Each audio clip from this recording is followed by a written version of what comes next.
Hey guys, what's up? Welcome back here to today's edition of Intuitive Angling, and man, I really appreciate you guys coming by the channel to hang with me a little bit and watch the video. Always very grateful for that. And guys, today we're going to be talking about why it's next to impossible for pro anglers today to get any type of decent sponsorships or sponsorships, period. I've been wanting to do this video a long time, guys, because I've seen the metamorphosis. I've been in this sport working with sponsors for 40 years, and I sort of want to go over it from my point of view and my experience and let you know why I think that it's so difficult in 2024 for people to make a living fishing professionally, and especially to get sponsorships. So we're going to get into that in today's video. Also, guys, just a couple quick thank yous. I just wanted to extend a big thank you out there to everybody that's been taking time to go into the links I put in every video and get into the description and use and bookmark my Tackle Warehouse link, my Fish the Moment link, Solar Bat Sunglasses link. If you guys are one of the people that do that and are supporting the channel, a big thank you from me and my family. And if you haven't had a chance to do that, I'd like to invite everybody to do that. It's a good way to get some good deals on tackle and help the channel the same way. Dang chickens are out there making some noise right now. Okay, guys.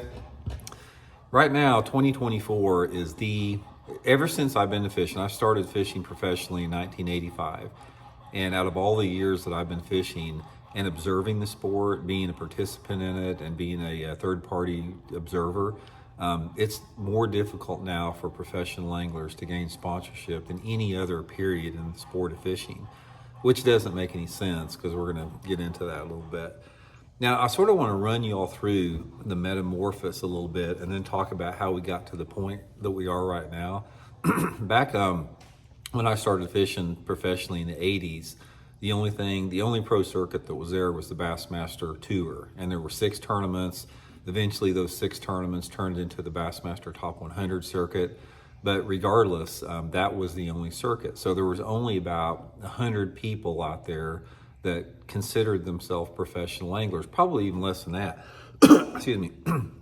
So there wasn't near the amount of people that you have now, competing for that same pie.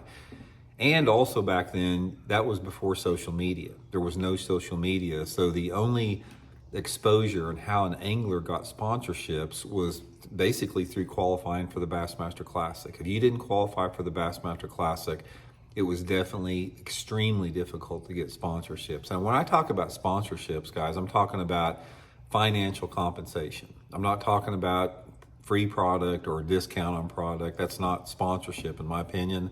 I'm talking about a partnership where you're actually getting paid for a company and getting some type of a retainer or royalty or salary from a company. That's what I mean by sponsorship. So then, if you did qualify for the Classic, you were, one of the few. And the endemic companies, or the companies that had something to do with fishing in general, boat companies, motor companies, tackle companies, they would gravitate to those people that made the Classic. And it was pretty easy to get them. I mean, it was pretty easy to get some type of sponsorship on whatever level as far as the financial compensation. But most anglers, if you could somehow semi-consistently qualify for the Classic, there was only a handful of people that actually qualified every year. Most of the good anglers out there that actually had sponsorship deals, they may qualify a year, then they go 2 or 3 years without making it, then they qualify. Was sort of the norm with that. But you could actually, between, the lower cost and entry fees, lower cost and expenses, and the sponsorships and the winnings, you can make a living doing that. And then what happened with the advent of FLW, when they came on the scene in 1997, and you had 2 different circuits now, you had double the amount of pros competing for that same endemic pie. So it started getting more difficult. And what happened was the sponsors out there, even though FLW at the time was actually doing better than Bassmaster, they paid more, they had bigger payouts, they had better television, they were on ESPN. The industry in a whole did not recognize FLW as a legitimate circuit compared to Bassmaster. So the FLW pros did not get many endemic sponsorships, but they did take advantage of the alignment that FLW had with Walmart. And there were some deals, if you fished the FLW Tour exclusively like I did, you had a chance to get on one of what they called the sponsor teams that were part of the Walmart vendors, which were very good deals that lasted for anywhere between 5 to 7 years. After Walmart started pulling out and started reducing their impact and their influence in the tournaments, then it got even tougher, and it was next to impossible to make any money on the FLW Tour through sponsorships, and it never got any better for Bassmaster. So things started to get a little bit tougher up until about 2007 and 2008. And then what happened in 2008, we had the stock market crash. And the first thing that all the companies did, all the endemic companies, is they cut their marketing budgets down to next to nothing. Everybody I know, including myself, in 2008, within 2 months of that stock market crash in September of 2008, lost between 50% to 100% of their sponsorships. Everybody, I'm talking about even the biggest names in the sport, got devastated by that. Their marketing budgets got cut. And then what happened as the economy started to recover, during, 2009, 10, 11, 12, all that type of stuff, the fishing industry did not respond to that improvement in the economy, because what they did is they saw that anglers would take less. It's like, say for example, you had to deal with a bait company and you were getting $1,000 a month retainer, and then they had to cut that retainer out, but they still gave you free product. The companies realized that, hey, these guys stayed with us without us paying money. We don't have to pay them any money. And that, to some extent, not 100%, but to some extent, that became sort of the norm in the boat and motor and tackle part of the sport. It never got better. It never came back, even as the economy got better and better and better. Those companies out there did not reciprocate to the pros, so it made it even tougher and tougher. So now let's fast forward to 2024 and why it's so tough. Two different reasons why it's next to impossible to get good sponsorships anymore. Number one is there's too many tournament fishermen. There are more people that call themselves pro fishermen now than there's ever been, ever. You've got, the Bassmaster, Elite Series. Some of the guys on the Bassmaster Opens call themselves pros. You got the Bass Pro Tour on MLF. You got the Tackle Warehouse Circuit that calls themselves pros. You got the NPLF that calls themselves pros. You got the Western Circuit that calls themselves pros. The country is flooded with tens of thousands of pros. And obviously the endemic part of the industry cannot support that, and they don't support it. So the fact that competition has just grown by 100% makes it next to impossible for most pros to get any sponsorships. And the only pros that have any meaningful endemic sponsorships are those upper 1% of anglers out there. Now, what has happened on that is that whole tournament realm, as far as the exposure of the tournament realm, has been replaced by social media. And you've seen this big time over the past 2 or 3 years, because you take a YouTuber out there, you can have somebody that wins the Bassmaster Classic for 2 or 3 years in a row, and they don't get a fraction of the views and the impressions as some YouTuber does that has 100 or 200,000 subscribers. So therefore, the fishing industry has started to they've started to put their money into the social media influencers rather than the pros. That's it's a smart business move because they simply get their products exposed to more people. Tournaments alone cannot expose, it exposes a fraction of the number of people through those realms of tournament fishing versus social media. So therefore, if you're just a hardcore tournament angler that is not involved in social media and don't have any social media platforms, it's next to impossible to get any sponsorships.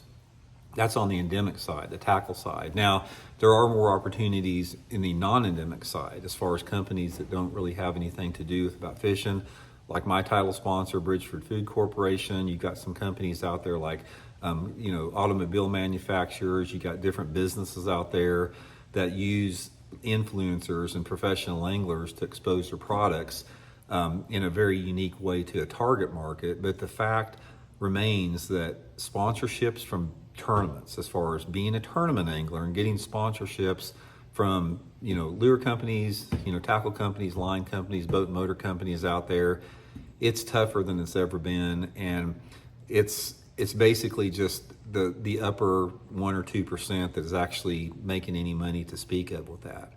And what this has done, the downside of this, or the big problem of this, is it's pushed out so many people that relied on that in the past, and it has allowed people out there that have a lot of money, like family money, or they're independently wealthy. They are emerging into the sport because they don't need sponsorships. There has been a tremendous trend over the past 2 or 3 years where you see young anglers out there that have wealthy families that subsidize their kids getting into tournament fishing, and they're slowly replacing everybody else that previously relied upon sponsorships, to maintain their position within the tournaments. I've talked to several of my Bass Elite Series pros out there, the veterans that have been in the sport, that just tell me they're going broke. They can't do it. They cannot. The sponsorships are drying up. They can't afford to do it. The payouts suck. The entry fees are too high. The expenses are too high. Boats are $100,000. And effectively what this whole thing has done is it's another inroad in turning professional bass fishing into an elitist sport. That's what it's becoming, and that's what it's going to continue to become as long as entry fees go up and as long as bass boats start climbing over hundreds of thousands of dollars, what they are right now. So the only thing that they can do is really start reining that back a little bit. So I don't see this ever changing, is the thing about it. I think we've reached a precipice where we're not all of a sudden going to have one circuit again. It's like, people, the tournament organizers, the tournament organizations, they don't have from my perspective, and I'd argue this with anybody, most tournament organizations, even the big ones, they don't have the future of the sport as their best interest. They are profit, they're profit-oriented businesses.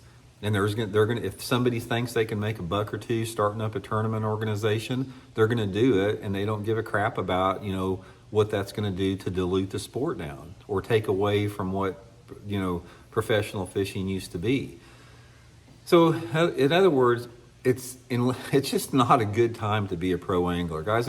Unless you're a wealthy spotlighter, it's just very difficult to make it out there. And I hate to see that, because the way that I started out in fishing, many years ago with no money, I couldn't do it today. The way the sport has morphed and turned into it, guys like me that didn't come from money, that didn't have any money, would never make it. We're being replaced by, like I said, the 20-year-old wealthy family type anglers out there that are turning this into an elitist sport. So anyway, guys, let me know what you think about it. It's not a good situation. Ideally, if I was king of the tournament world, I would get rid of all the circuits and I'd make one circuit. I'd bring back the Bassmaster Top 100 circuit. That would be the circuit and the only pro circuit, just like Major League Baseball or NFL football or the PGA Tour. That would, and the whole sport would be better for it. It's like it would give anglers a pathway to earn a legitimate living once they qualified for that. It would also, legitimize the sport a little bit more, because right now we're so fractured and nobody in the public knows what a pro angler is. Just because somebody has some patches on a jersey saying they're a pro angler does not make them a pro angler. And that's been the big problem that we've had in pro fishing, is there's never been a definition of what a pro angler is ever since FLW came on the scene in 1997. Prior to 1997, when it was just Bassmaster, it was. But anyway, you guys hear me a lot talk about on this channel. I'm not real confident in the leadership on Bassmaster or MLF as far as doing the right thing in terms of that. I think that when you're talking about a for-profit business, that is their motivation, and they're looking at that organization as a business, and they run it as a business, and that may be good for the people, the owners, or the people in the upper management of those companies, but it's not good for the future of the sport and the long-term sustainability and the heritage and the tradition of the sport, and it's especially not good for the majority of the anglers. So anyway, guys, let me know what y'all think about it. We'll talk later.